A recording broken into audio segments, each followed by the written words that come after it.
Welcome to Luca and Miguel. Enjoy the video. In this video, I will explain how to use crypto. Calm virtual card. Open the crypto. Calm app and tap card to start the setup process now. Verify your identity if prompted, then choose the virtual card option. You will authorize funding from your crypto wallet or a linked payment method.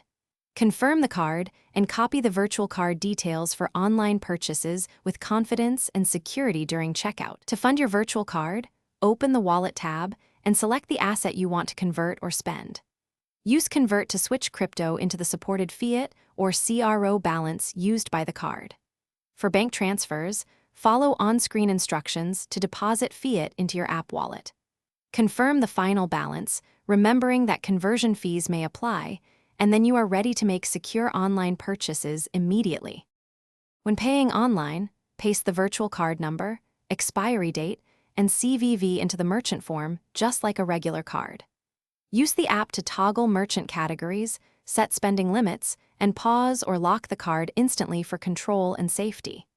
Keep an eye on your transaction feed for alerts and receipts, and remember you can generate a new virtual card quickly if you suspect any compromise. Thanks for watching and please subscribe. It's the best investment you'll ever make.